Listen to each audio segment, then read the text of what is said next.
exploring women's voices. So we are obviously women. We are champions of women's music, especially of the medieval era. But starting really as the launch point today, I wanted to have a chance to really look at some more some repertories that are maybe fairly well known and some that are less well known, but to give us a chance to really look at some different voices of the medieval era, different women's voices, and also hear some things. And maybe we'll make some conclusions, maybe we won't, but I wanted a chance for you to join this conversation with us, to hear some of this music that I know I'm crazy about, but I also find fascinating and stimulating and really inspiring too. So I am multitasking right now, everybody. So what I would like to do is send in the chat that promised PDF. And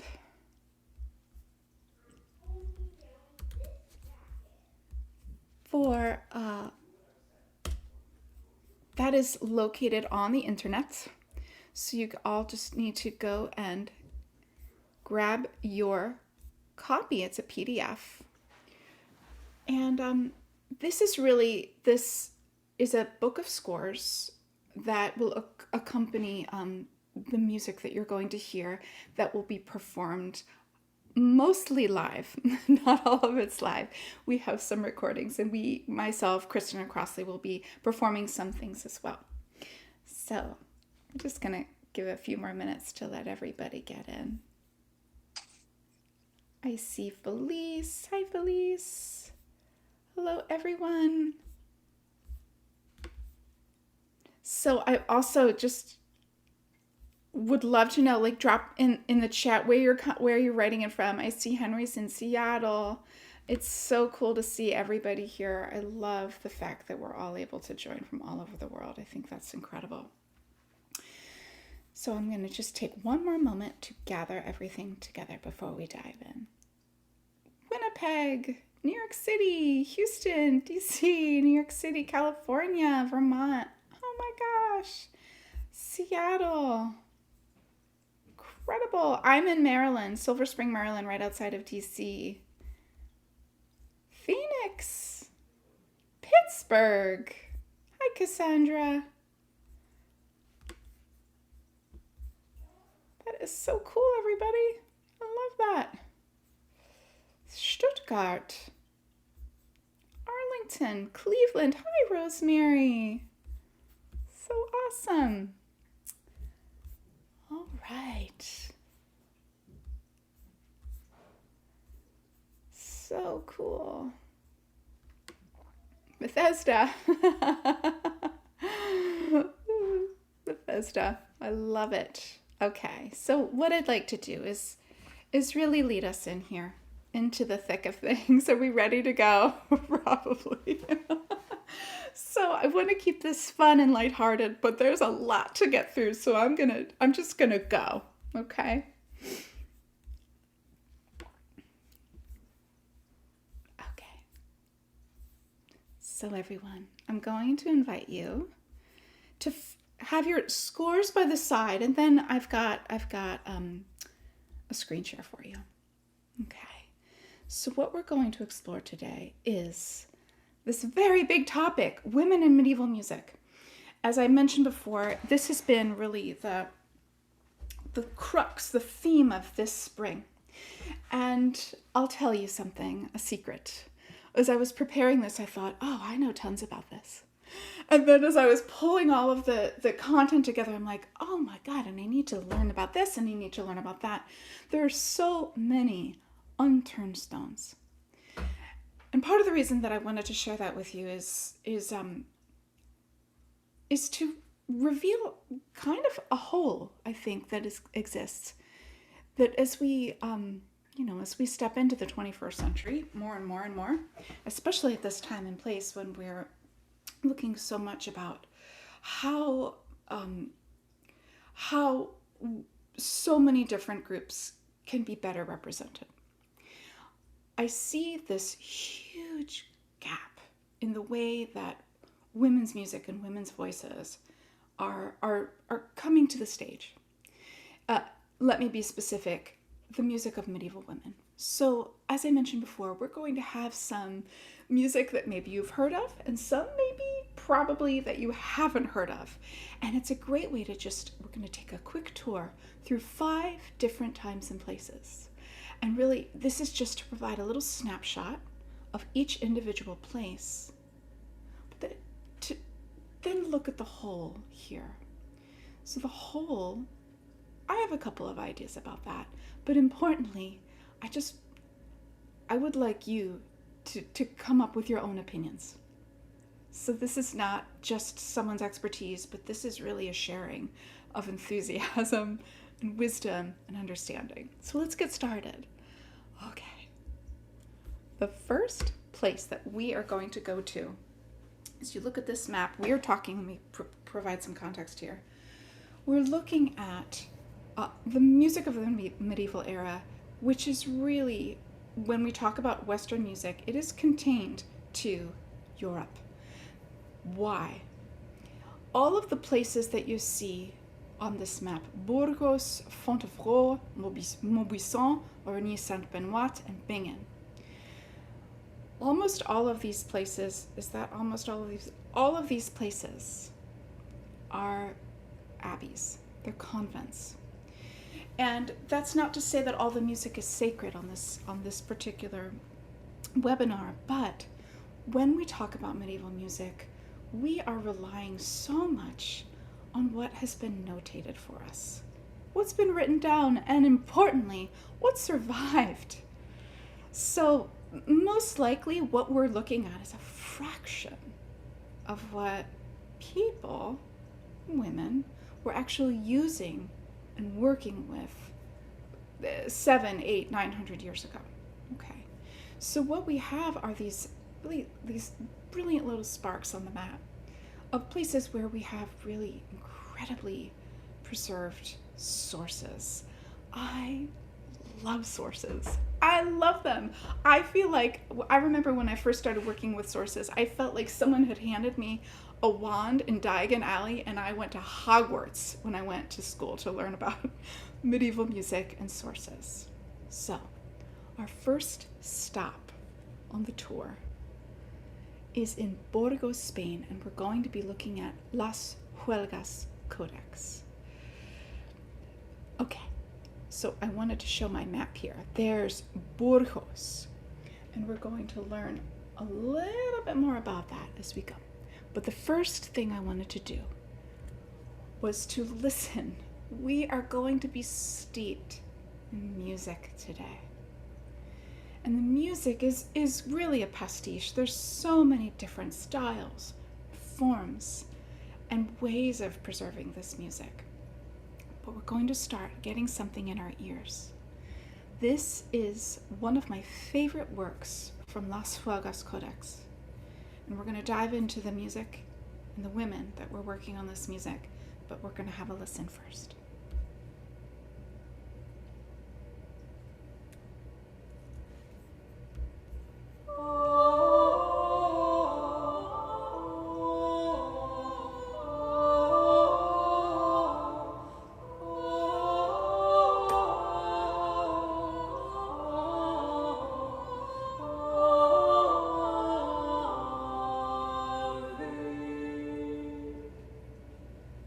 Lord.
It's not quite the whole piece, but I want to keep rolling.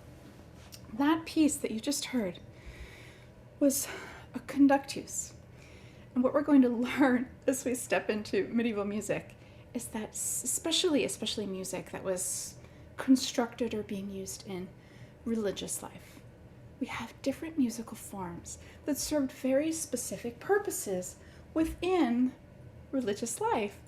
What that means is that most music that you find, certainly music that was in liturgical books, was that it was for use in some service, some ceremony, some part of religious worship, i.e. the liturgy.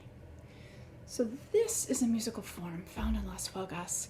It's called a conductus, and it has 3 parts. And as you see in this wonderful, very humble folio from Las Huelgas Codex, it's very interesting. There's some really strange things going on in the notation. I wish we could get into our notation here. But what we do have is a manuscript compiled around 1325, but this is an older style. This is a style that was really from the 13th century. And here's what's interesting about Las Huelgas, and this is where I wanted to really dive in a little bit more deeply, that being located along in northern Spain, it's right along the Camino de Santiago.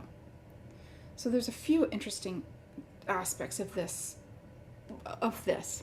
The fact that it's along the Camino means that pilgrims, travelers were coming back and forth day in and day out across Europe, specifically from Paris. So what would be happening, it wasn't just people going to the Cathedral of Santiago. Yes, they were going, but they were bringing what? Music. And so the Cathedral of Burgos, the convent embedded there, they were receiving pilgrims, and they were also receiving music and art. Now, Burgos and that monastery here is a gorgeous picture of the Monasterio de Santa Maria la Real de las Huelgas. This is still here, this incredible convent. And not only is it still here, it still houses this codex from the early 14th century. This is astonishing. In fact, it's the only one of its kind, an early musical manuscript that is of the 13th century that is still housed in the place where it was produced. That's pretty great. What's also pretty great is that we know that the nuns were the ones using the book. So this tells us some really, really interesting things. It tells us first and foremost, at least to me, in my opinion, that we know that women were performing all of these musical styles. Were they performing them on a stage? No. Were they including this music in their liturgy? Perhaps. But what we do know is that there was a way that women were accessing what was happening in these grand centers such as Paris, where all of this, I think about Paris in the 12th century, this crucible of creative invention around notation and at the birth of polyphony. So all of this is migrating, and the women are saying, well, this is wonderful. This looks amazing. Let's take this on. Now, let's talk a little bit about the convent, and then we're going to get a little bit more into the music. And we're going to hear some different forms and some of my favorite songs. So what we know is that Las Huelgas, the monastery, was a royal foundation. So this was land given by kings and noble ladies, women of means, of the higher social classes, were coming to the convents. As I mentioned, this manuscript is the only surviving record of polyphony that is in the same place where it was produced. So amazing. It's located along the Camino de Santiago, as I mentioned before. Now, the manuscript is also an incredible manuscript because it's a compendium of all of these different musical styles, some older and some more contemporary, for the 13th century and the early 14th century, as we know that it was most likely compiled. So what does that mean? It means that there was all of this sort of learning and processing of music. And in this, in the manuscript, we also see a number of works, as I mentioned, that were coming from Paris. We call those, and why do we know that? Because there are concordances of those works. So say the Ave Maristelle that you just heard, that 3-part conductus, is located in other manuscripts. So we would call that Huelgas version a concordance. However, there's also a number of pieces in Las Huelgas that are what are called única. They're unique to the manuscript, which means that some locals, whether, we do not know, it was the nuns themselves, or writers, composers in the area, or just pieces that happen to have been included in the codex that are nowhere else. It's a pretty interesting way to look at sources. So, next, we're going to hear a little bit more music, and I'm going to ask my wonderful colleagues Kristen and Crossley to join me. Now, everybody, I'm going to unshare for a moment because I want to make sure that you all get your link. Again, I'm going to drop that one more time in the chat in case you didn't get your scores. I want you to be able to follow along, okay? So, awesome.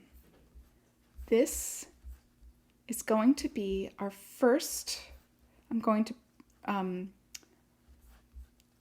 be able to pin everybody, so I'm going to go back.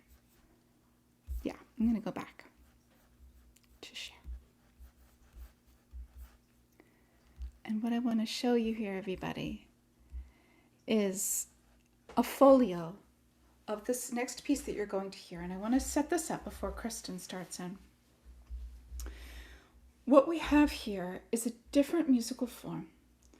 The form is called prosa, which is in this case, it's monophonic music, meaning it's one voice, and that voice is written in rhyming verses. A prosa is also considered a sequence. A sequence is a form that is in the Mass. In the Mass, it follows the Alleluia and comes before the Gospel. However, there was no Alleluia that preceded this particular chant. Why? The Stabat Juxta Christi Crucem is a text that is, and I chose this specifically for this talk, everybody, as we're talking about women and hearing a song that is watching from the viewpoint of someone that is watching the tableau of Mary at the foot of the cross. So this is the Good Friday text. And you have the translation and the text in your score. And I'm going to invite you to have a listen to Kristen and follow along, if you would like.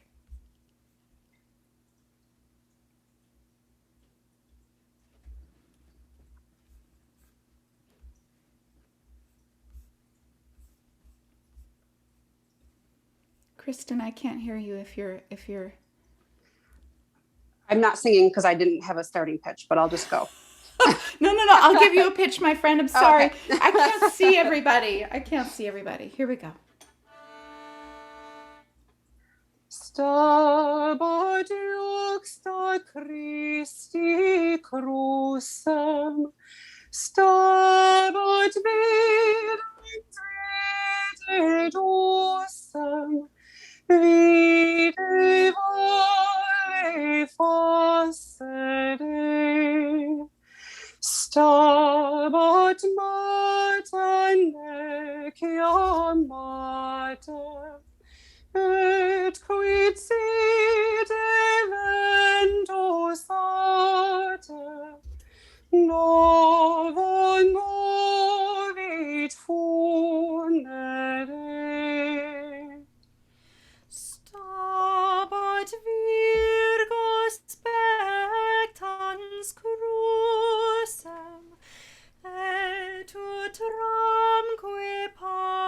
illusem, sed plus suam doluit. Illa stabat hic pendebat, et qui foris hic ferebat, ec intus sustinuit.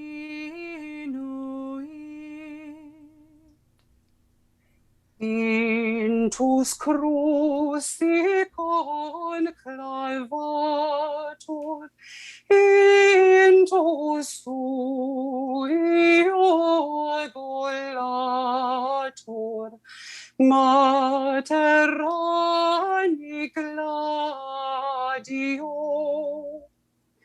Intus mater consecratur, intus tutor concrematur, amoris incendio. Thanks, Kristen and Crossley. We're going to stop there. Just a taste of this sequence. So what you hear is something that's gently in rhythm. This is in an old style of composition, an old style called the Ars Antiqua style of composition, where you hear a steady rhythm. Dum, dum, dum, dum, dum. It's called a rhythmic mode, and that's mode 1. It's one of the most sort of standard ABC kind of rhythmic modes.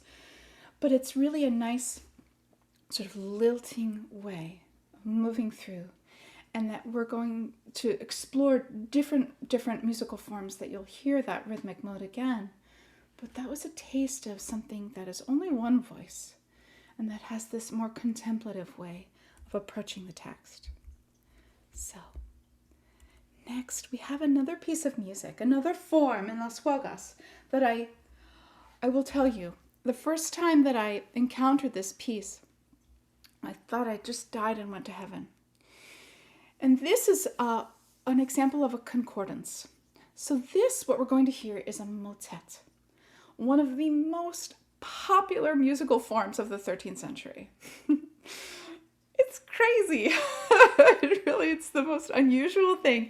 And scholars, everyone scratches their head about how in the world does this thing go. So, what I proposed is that we're going to present this piece. We have a video for you. We're going to present this piece in a way that we can teach it to you. Teach you the form at least, and get us into the heads of some of the composers that were working at this time. So first and foremost, I'm going to actually just scooch down to here. What I want you to see here is a folio of the whole piece. So this is called a double motet. And let me just quickly explain this. A double motet is actually 3 voices, or at least 2 voices that have text, and 1 voice, possibly an instrument or something that was accompanied, that does not have any text. However, the way this very unusual, I can't even go into explaining how this entire form started, but that's a whole fabulous other story. But the way we look at double motets is to look at the bottom line first. Now the bottom line is called the tenor. So we've all heard that word before. But in this case, in the way so much of medieval music is constructed, it's based on this foundational voice called the tenor. And as we actually find out, the word tenor is from the Latin tenere, which means to hold, to draw out. So what we have is really a piece of Gregorian chant that has been, in the first sort of early polyphony, we have these long held out tenors of organum. In the motets, we have a tenor, a piece of Gregorian chant that has been set to rhythm. In this case, the rhythmic mode that you just heard on the Stabat Juxta. And I've asked Kristen if she can sing us the tenor of this double motet. Here you go, Kristen. So what you can see here, I'm sorry, before you go, what I've extracted here from the folio at the top of the screen, it says tenura. Okay, that's the tenor. Now, Kristen, I'm pretty positive, has this whole tenor like in her DNA. She's sung it so many times. But what you're going to see here, just so I can explain the score a little bit, is you have, I believe you have a C clef. That is not even a C clef. There's my movable C. I'm not sure what kind of clef we're looking at, but we're starting. Oh, it's a C clef. Thank you. We've transposed this to D, but it's written in F. I think you all have that score, yes, in your PDFs. So here's Kristen's going to sing this tenor for us. Thanks, Kristen.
Great.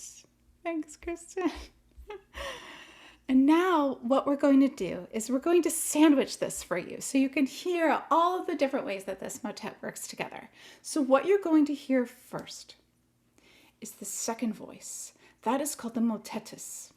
That will be sung by Crossley, and her text is Ave Virgo Virginum. And then you'll hear me and Kristen. I will be singing the triplum. That is in the upper top line, the Celi Domina. And then we're going to put it all together so you can hear. And each part, it's only about a minute or so long, but you're going to be able to hear the glorious combination at the end. Ave Virgo Virginum, Ave Omnium, Ave nostrum gaudium, O Maria, Ave salus gentium,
there we have the double motet. And to think about the nuns at Las Fuegas who were reveling in music making, and who knows why this piece would have been performed or how it ended up in the book. But I just love it, and I love the way that the lines moving so horizontally have these amazing sort of vertical moments. And what you see in your score pack is also sort of a hybrid edition that I've made. It's sort of very difficult when we look at early sources written in a notation that we're looking at. This is something that we call square notation, but it's what we also would define it as pre-Franconian notation. So it's this rhythmic notation. The notation is showing you the rhythm, but it's very inconsistent and a little bit tricky. So what I've tried to do is capture something of the old and the new. So those are 3 pieces from Las Huelgas, and oh my gosh, there's so much more to hear. So we're gonna go on and keep going here. Oh yes. So here is a source that I wanted to introduce you to if you haven't heard of this already. Just one moment, my friends. Kristen Crossley, could you let that person hop in? Okay. I can't quite let them in from my screen. I admitted them. It's just taking a second. Okay, great. Thank you, Cross. So here we have what I would consider an absolutely stunning source of a medieval manuscript source. It is a gradual. So let's talk about that, and let's talk about Eleanor of Brittany too. So what we have here is something that is not what I would consider very mainstream, but what we do have is a book of extreme beauty, sort of luxurious manuscript. As you see here, this is an illumination from the Nativity. So there's Mary about to give birth at Christmas. But here we have a manuscript, another 13th century manuscript, a manuscript with 13th century music, that we know was in the custody of Eleanor of Brittany. Eleanor of Brittany was, well, let's just skip ahead here.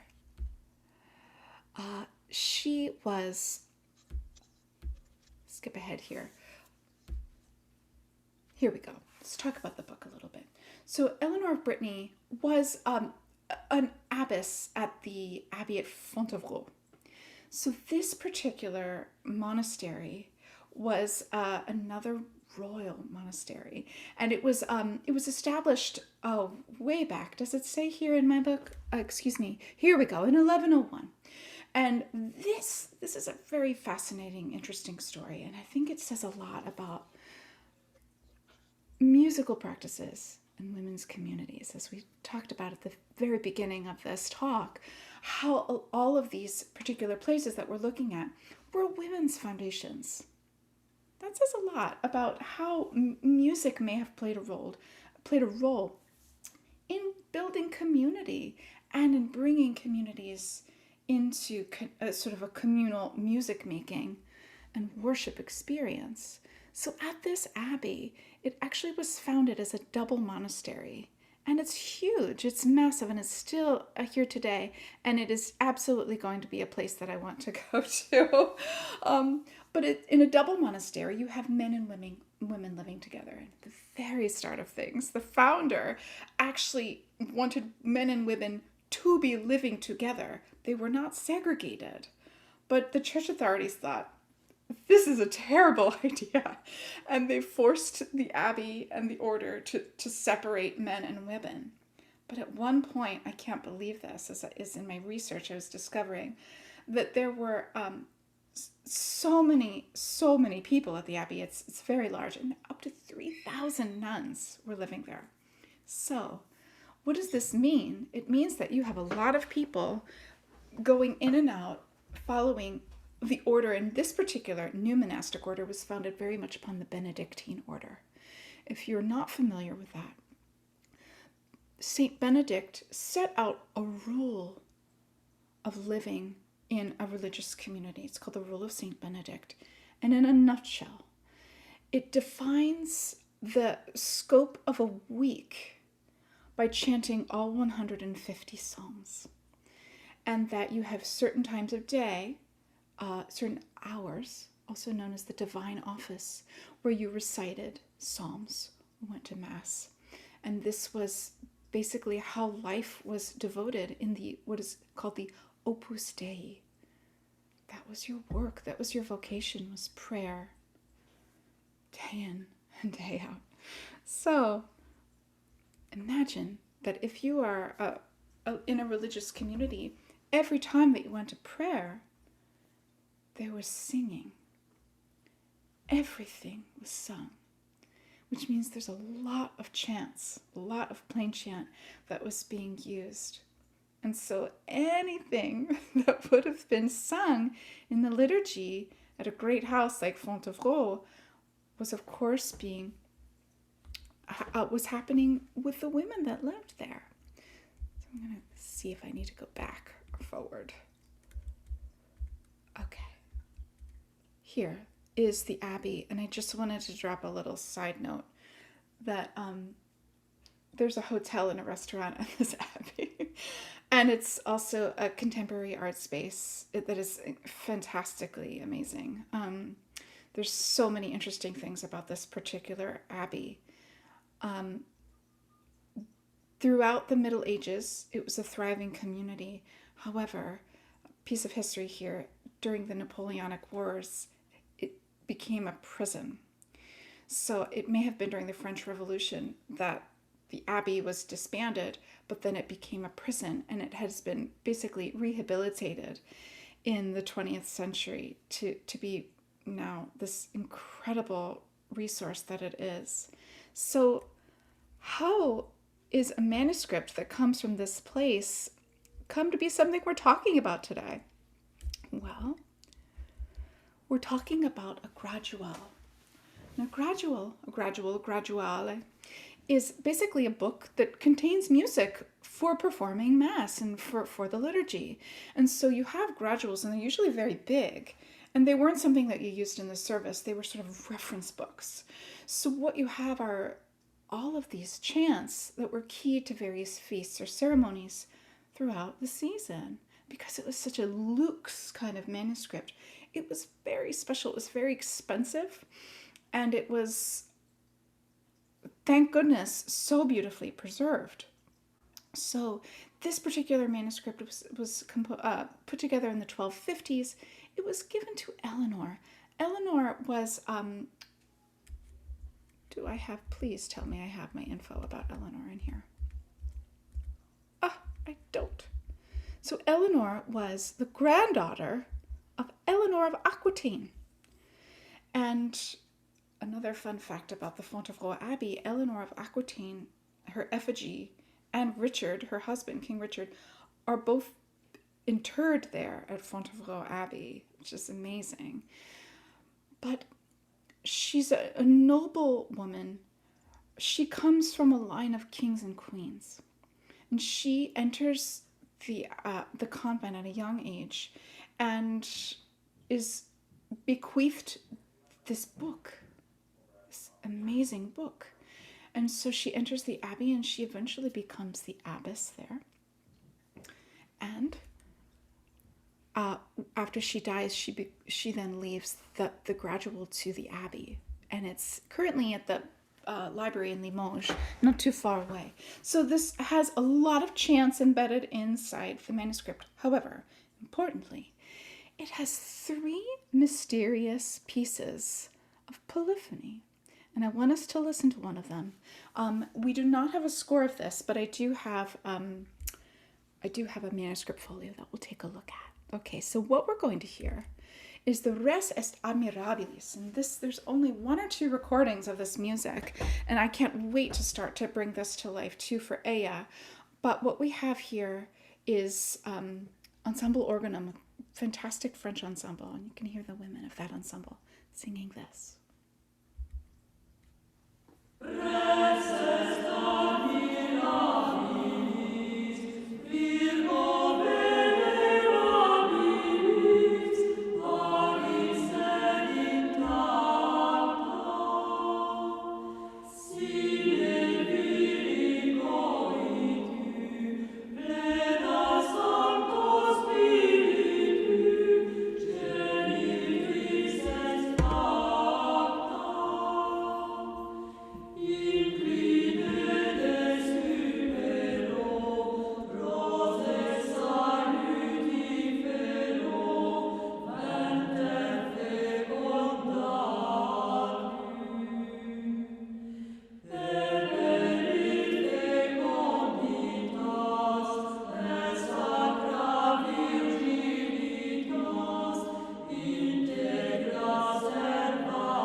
love that. Amen.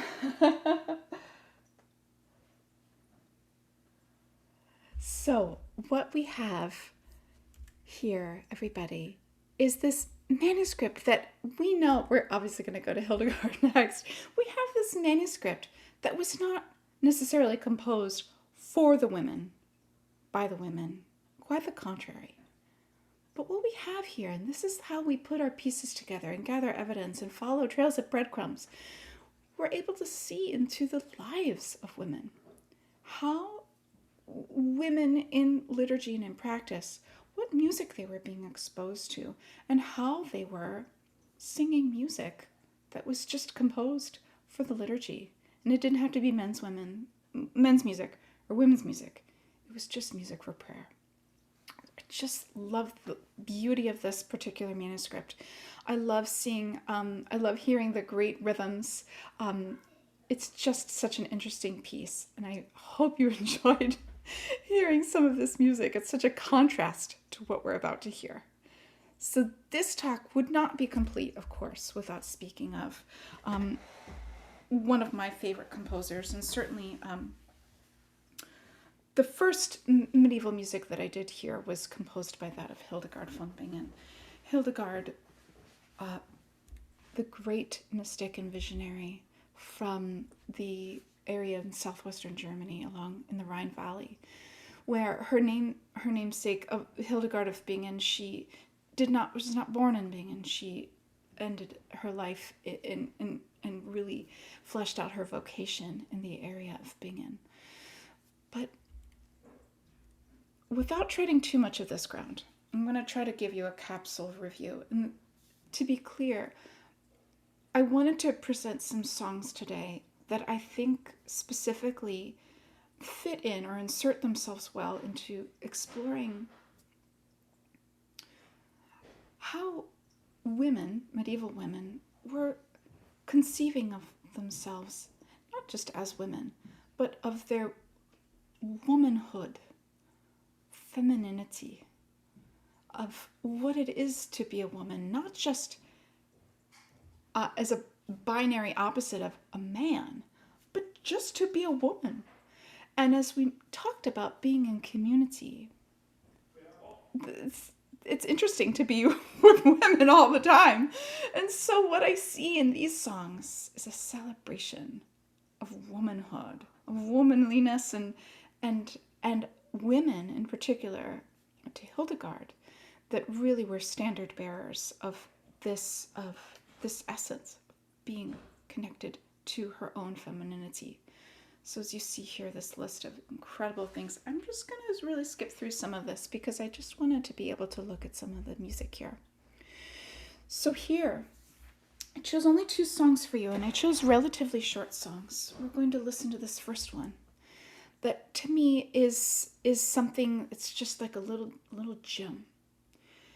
It's O Rubor Sanguinis, and it's an antiphon, which is a shorter piece that would have been most likely presented at the feast of St. Ursula, which I believe is October 13th. I'm not sure about that. But we have a very short piece that would have been accompanied or followed or preceded by a psalm or a group of psalms.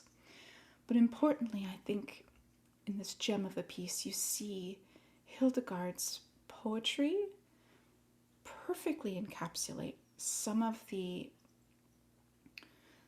things that specifically she held dear about St. Ursula. Her chastity and her martyrdom. And so we see the redness of blood, and you're going to hear in the music how this blood is just flowing like a river.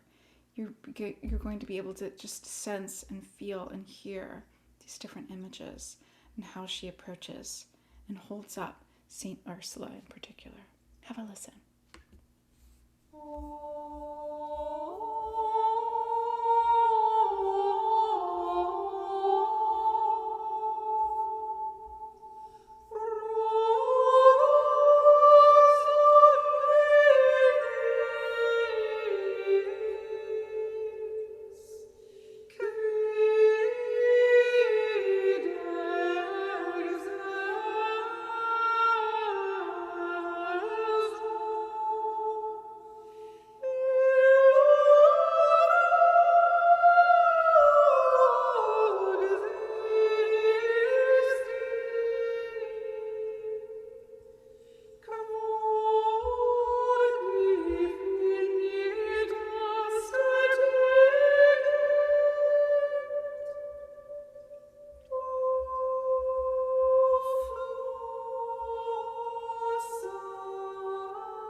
There's something really, really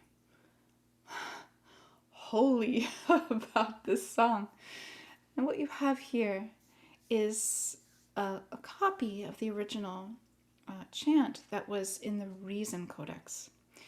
There are 2 manuscripts of Hildegard's music. They're over 900 years old. It's incredible. 2 900-year-old manuscripts that, as you can see in this picture, are exquisitely preserved. And we even have a staff. That is incredible. So we have a staff from the 12th century, and what I mean by that is it's very common for music at this time period to not have been allocated with pitches on a staff. It would have just been notated in a manuscript. And that was the reason, was so that the cantor or whomever was using the book to use the music for the liturgy would have been going by memory. The music was basically doing as a memory device. So here we have such specificity in the pitches and with the neumes, which are the figures you see indicating the pitches. And what we have here is a style of neumes. Specifically, it's called Hufnagelschrift, which means horse nail notation or writing. So you can see how that would get its name. But we have the Reason Codex, which is one of 2 manuscripts, and we're going to go check out some things about Hildegard. I just want to look at the Reason Codex here, this big book. And below it, we have the Dendermonde Codex, another book, where we have music as well as other texts of Hildegard's preserved.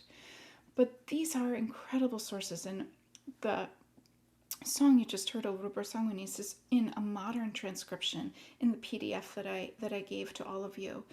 But hopefully seeing that a modern transcription is taking the pitches that you see in the Reason Codex here, but it's going to look so different, of course. But I'm willing to bet that most of you would have a hard time reading this. So it's a necessary thing to be able to transcribe, or what I think of sometimes as translating medieval neumes into modern notation. So, going forward here. Oops. So Hildegard, I kind of want to skip through this so we can just get to our other music. But Hildegard,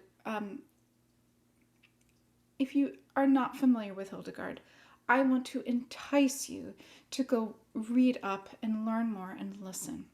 She's really the firmament of composers, not only of the Middle Ages, but really of all of music history. And I know that's a big superlative, but it's true. So here we have a very gifted, brilliant woman who started seeing visions, as she tells us in the introduction to the Scivias, her first great theological treatise, when she was 5 years old.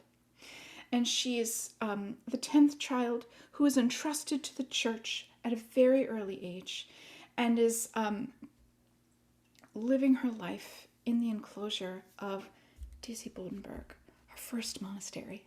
Again, a double monastery where she's seeing both men and women, and, living with both a men's community and a women's community. She becomes the abbess, and really at middle age, when she's 42, life begins anew. And she receives a prophetic call to write her visions. She starts to bring forth all of these musical works, and you see just this incredible synthesis of her text and her music and her visions. And also, in my opinion, how she feels as a human being who's having a very human existence, yet longing for union with God. So here, the Disibodenberg in ruins. It's quite a thing to be able to look back in time at these incredible manuscripts and be able to see into this world. And here we have another piece, and here you're looking at a folio from the Dendermonde Codex, and I've asked Chris Crossley to present the Quia Ergo Femina. Another piece, as I mentioned before, that for me really brings us into this sensibility of Hildegard's, of looking through the lens of a woman. What we're doing is we're singing this antiphon to the Virgin. And Hildegard, as many other medieval composers do, just holds up the Virgin Mary above so many other, all women really. But here is what I'd like to draw your attention to. If you look at the English here below, the English translation, a woman contrived death. She's referring to Eve. A resplendent virgin abolished it. And for that reason, and here's what I mean, friends, the blessing highest above all creation takes a womanly form. Because God was made human, as we know Christ, in a most sweet and blessed virgin. We are looking at the blessing that is being a woman. So Crossley, would you kindly share with us?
Thanks, Crossley.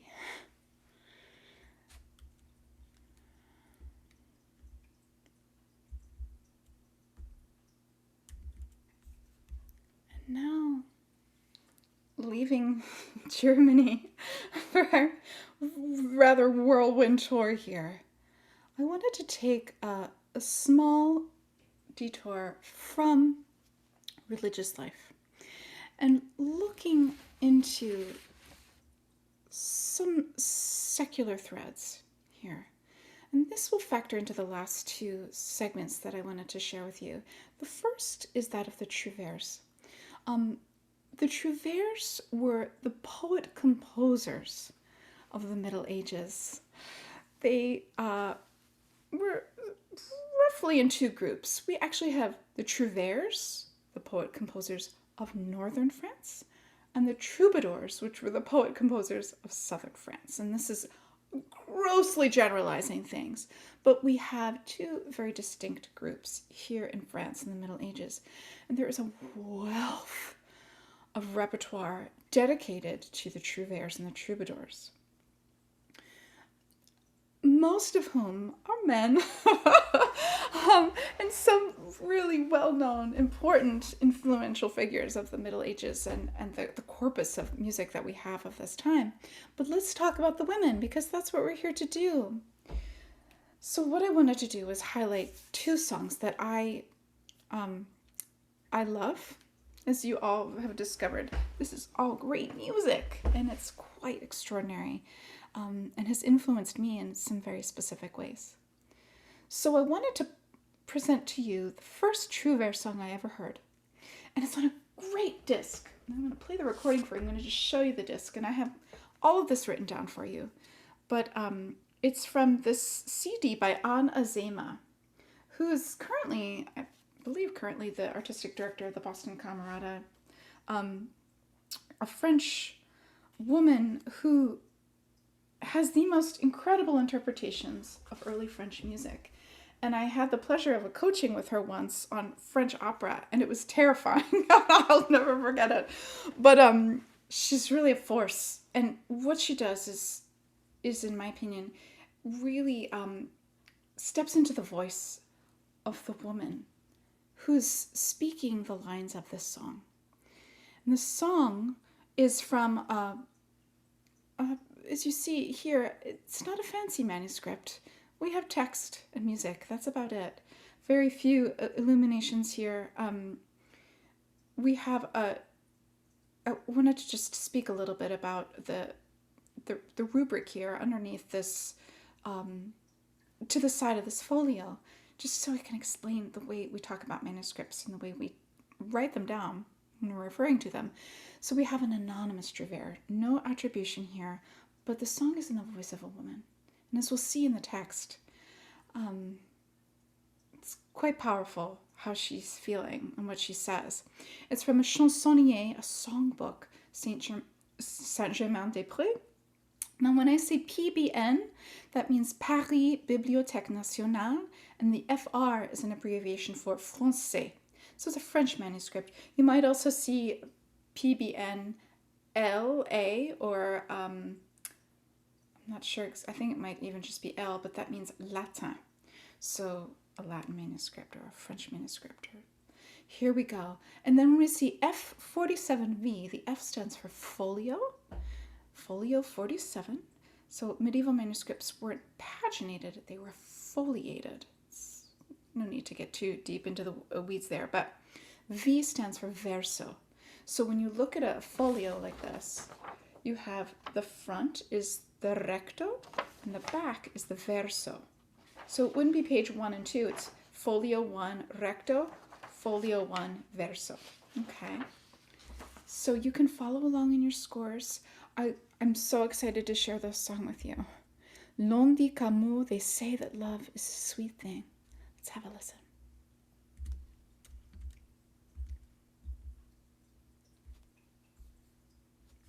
Here we go.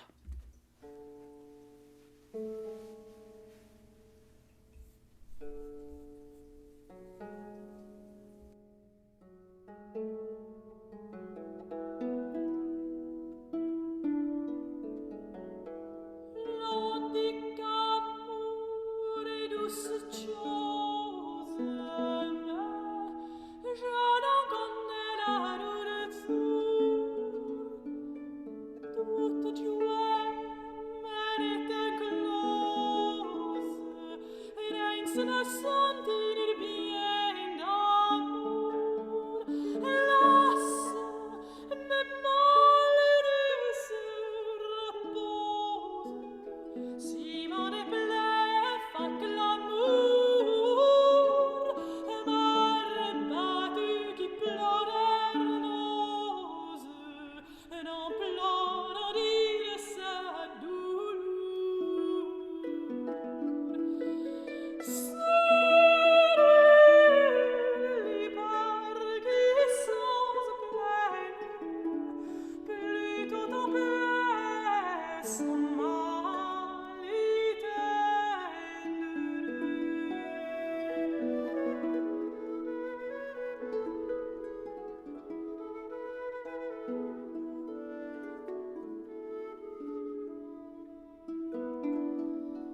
Just love that song.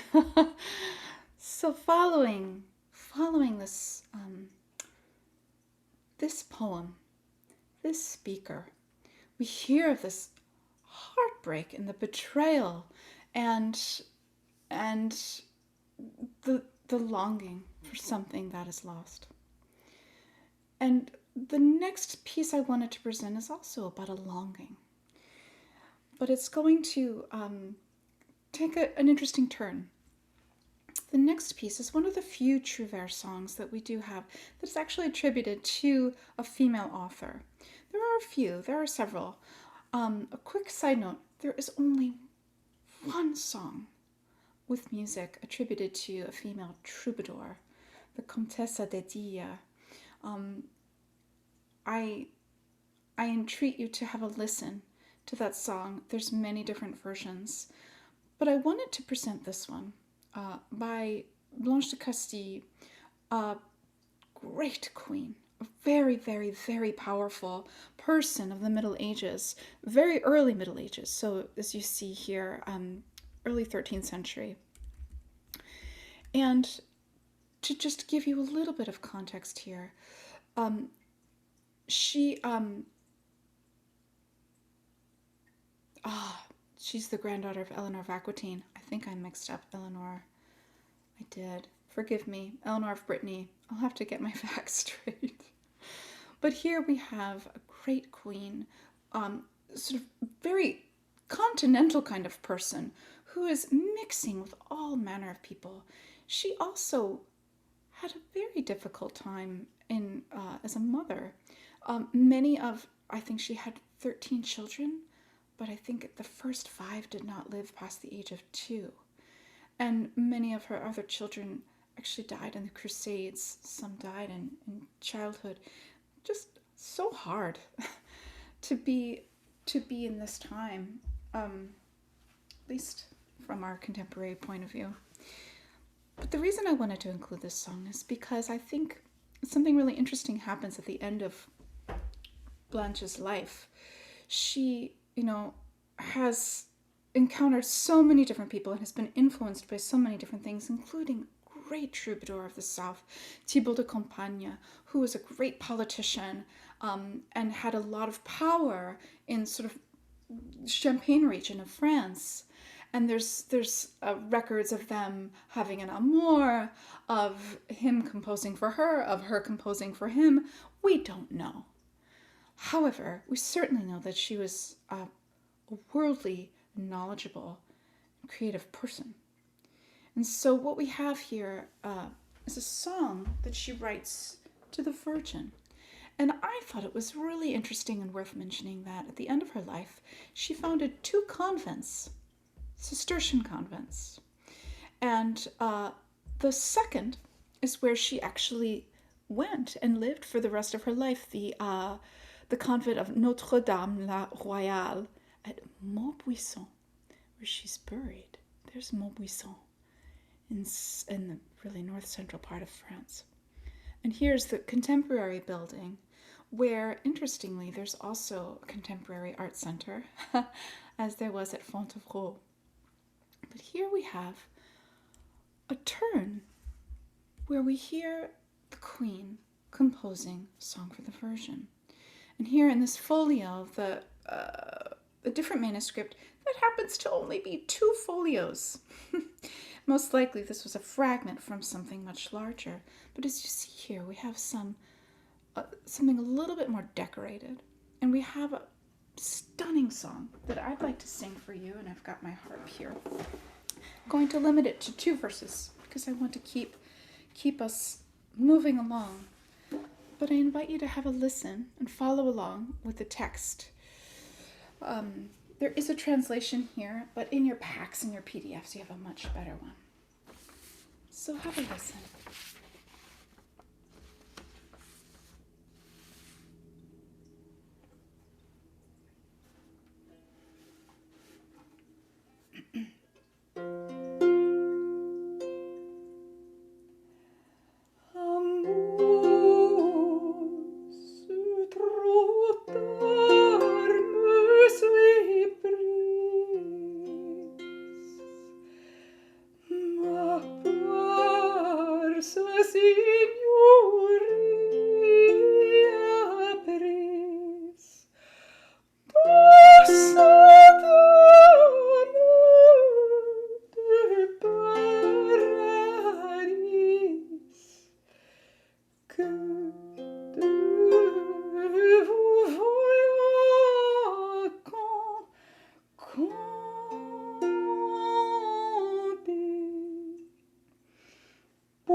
love so much about the true vers is how sensitively wrought these pieces are, these songs. There is an immediate intimacy in how they draw you in and really become so personal, like just your heart on your sleeve. And it's this intimacy that I want us to sort of hold on to as we move into this last segment here. The last piece that we have brings us into a new place. We're staying in the north of France, though, and we're heading back to the convent. From Maubuisson to Origny-Saint-Benoît. This is a place that we don't hear performed very often, this music from this place, and I'll tell you why. There it is. For one thing, it's a very rare manuscript. It is not digitized, and the music that is embedded in this one manuscript from this one convent from the 14th century, contains a very special piece of music. It's a liturgical drama, and it's called The Three Marys. And if you are a fan of AF, you know us. We have performed and recorded this piece. I'll show you our recording, as you're going to hear a few things from this piece. The Three Marys is a liturgical drama that was for Easter. And what I want to do is just let us get right into this, because it's not going to need any explaining once you hear the music. And I'll talk a little bit more about the drama and the uniqueness of this particular version that the nuns at this particular community really fleshed out and made it their own. Have a listen.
So just a taste of that opening movement, where what happens in the Three Marys is there is the most famous story of Easter, I would reckon. As we know, following Good Friday, Jesus' body is taken down and he needs to be hastily entombed because the Sabbath is coming near. And as a rule of Jewish law, you are not permitted to bury your dead on the Sabbath. So at the first light of day, on what is Easter Sunday, the Three Marys, importantly, not the Virgin Mary, but Mary Magdalene. So really one of the most important things to keep in mind here. Mary Magdalene and two other Marys they scurry to the tomb to take care of anointing the body. But of course, what happens? The body is no longer there, and they meet an angel who says, "He's no longer here. Do not be afraid, but he's no longer here." And the women are distressed, and they're terrified. And then we know that Mary Magdalene then meets the risen Christ. So what we have here in this particular drama is something that is very ordinary and extraordinary all at the same time. So unfortunately, this convent is no longer with us. As you see some of these details here about the convent, it has had a storied history. I put this fact in here because it was just so amazing to think about how hard that must have been. So it was completely demolished and destroyed. The manuscript is at a local library. So the manuscript was commissioned by the abbess that was there, and you can find out all the names of the abbesses, and there's a few little histories of the convent. But what we have here in the drama is a medieval form that is, excuse me, just one moment, that is a pastiche of liturgical chant. The nuns here at this convent, and there are many, many, many, many other examples of liturgical drama, creating what are ceremonies that would have been included on important feast days throughout the year. For example, Easter. Okay, so that said, this Easter play, the Ludus Paschalis is the Latin name for this kind of form. Now, this particular practice was very common, and material was borrowed all over the place, from all over Europe. So chant was certainly unique in some places, but it was also highly widespread. So, this looks good from this particular thing. I think we need this antiphon from here. And oh yes, here is the sequence for Easter. Let's put that in too. So here it just becomes this sort of cauldron of musical, a pastiche of musical forms. However, remember I was talking about the intimacy of the Trouvère music. For whatever reason, thank God, a wonderful reason, the nuns, or the abbess, who knows, decided to create their own specific pieces to include in their own drama for Easter. What they include is so original.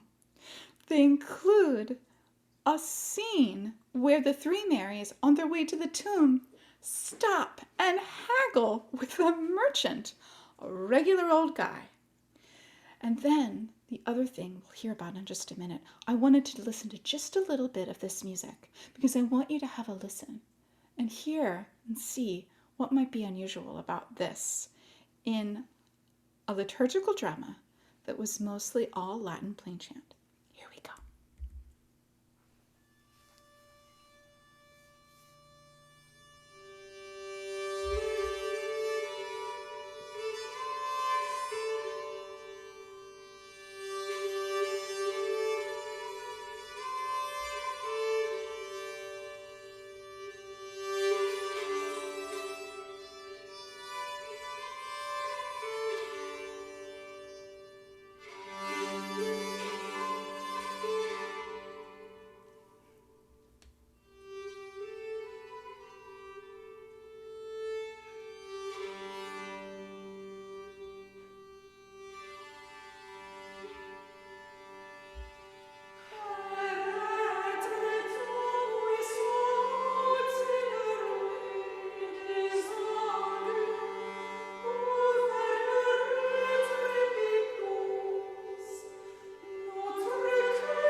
So what you hear is a true verse song. And there's a refrain that repeats over and over again. And as the three Marys eventually come and start dialoguing with the merchant. It's an extraordinary thing, and would you believe it goes on for 11 minutes?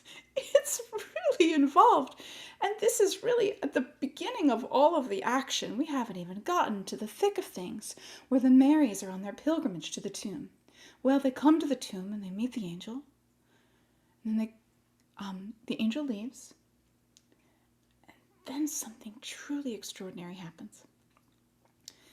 Mary Magdalene is weeping at the tomb, utterly distraught. And here is where the community at Origny included their next piece. It's a lament of Mary Magdalene, and we'd like to present just a few verses for you, because I'm aware of the time. And I wanted to just let you know that that's in your, in your packets. Oh, that's my last slide. That's why it's doing that. Here, I'll come back to this. So what we have is a dialogue between Mary Magdalene, who's weeping, and an angel. And the angel is saying, "Do not cry, Mary. He is risen. All is well." And she either can't hear the angel or won't hear the angel. But importantly, I want you to just have a listen and hear the way that the music is constructed in this simple, repeated refrain.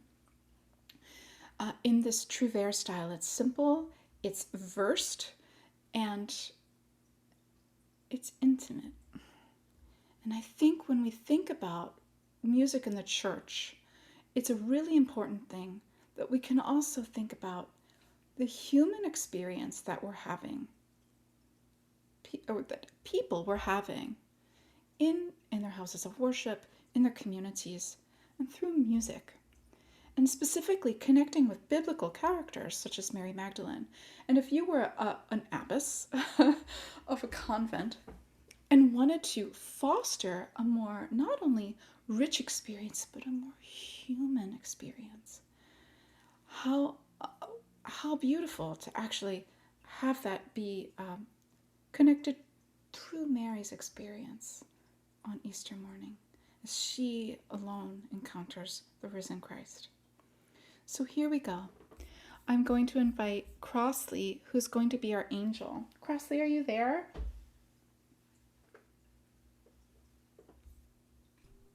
I am here. Okay, great. So I'm going to accompany myself. I will be Mary Magdalene, and Crossley will be our angel. Crossley, could we just do up to 2B, please? Starting at the top. Yeah. So, here we go, Crossley. Tous dames qui si pleurez, dites-nous où vous allez. Je crois, mon bien, ce Dieu nous garde, de vrai amour le cœur vous hante.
And that is only a fraction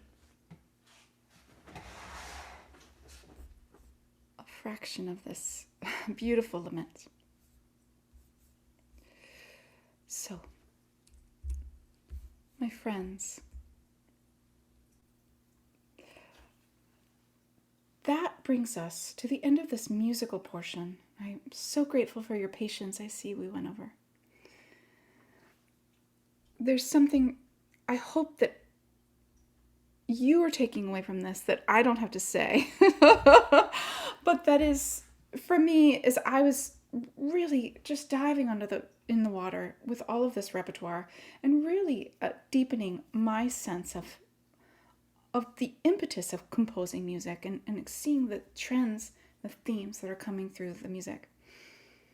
I have this renewed appreciation for the femininity of this music and how we as, modern interpreters and composers are able to express that and celebrate that.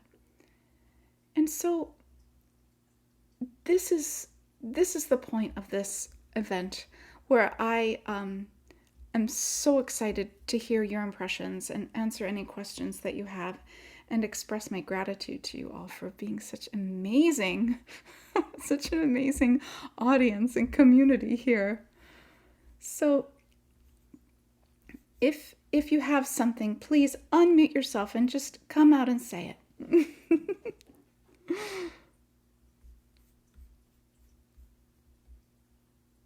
Jessie, you are beaming at me. Do you want to say something? Well, I just love that so much, and I wanted to thank you personally, but I had a few questions. I haven't studied this early music as much as I wish I had, but I had a musical notation question. I wondered, kind of a two-part question, was there a way of notating rhythm, like meter, and was there a way of notating sharps, flats, naturals? I was seeing, I did it, like sometimes they were notated above the staff in the one, yes. And I was just curious to see if that was something that was like a modern interpretation editing, or was there a way of notating that at the time? Both, yes and. So in terms of meter, that is a little bit of a dicey question. It's not a dicey question, it's a dicey answer.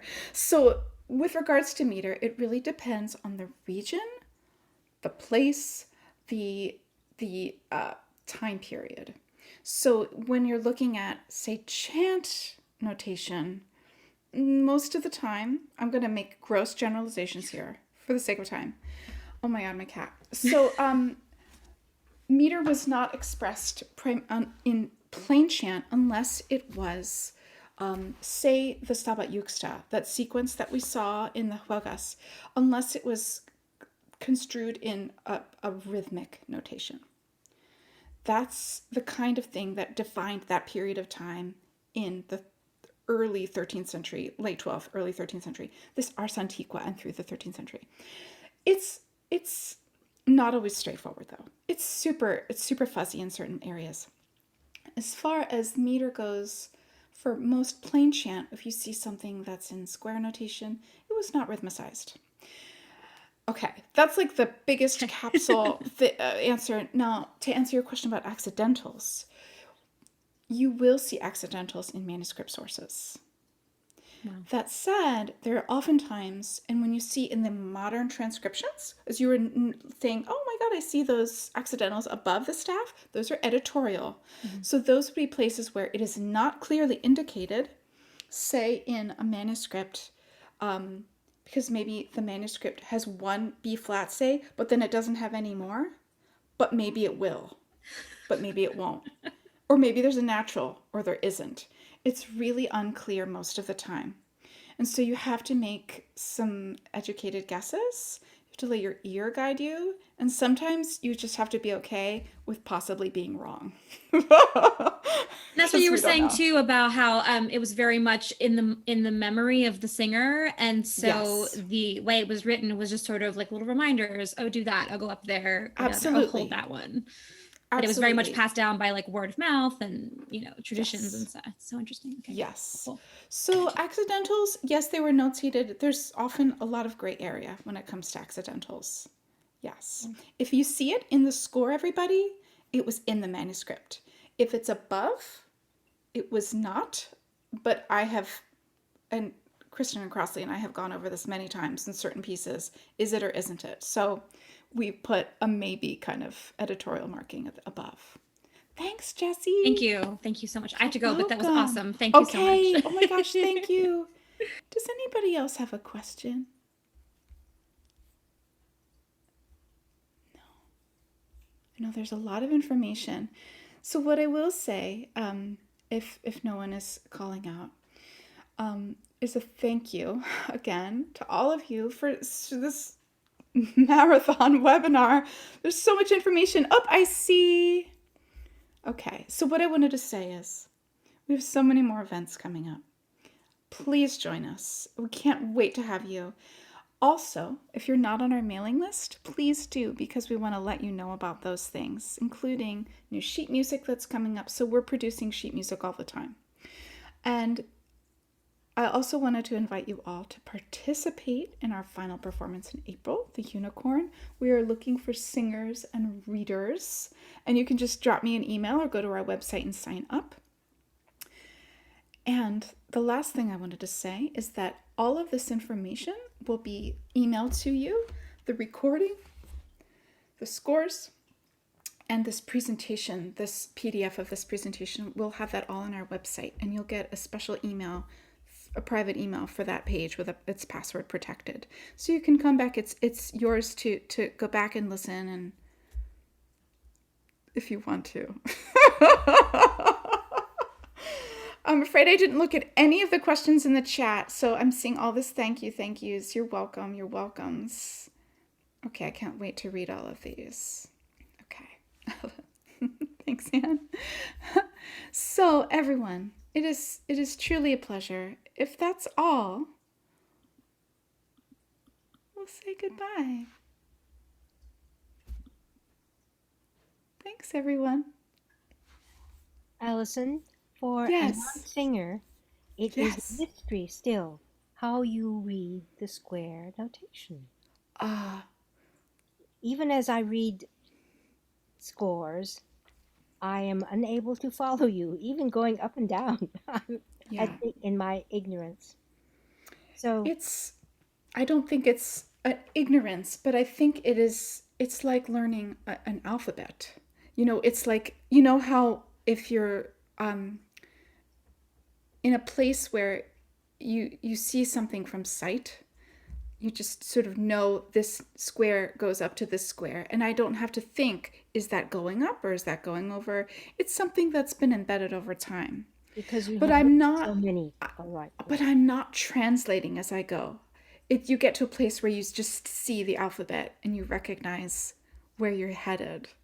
But I've been doing this for many, many years now, and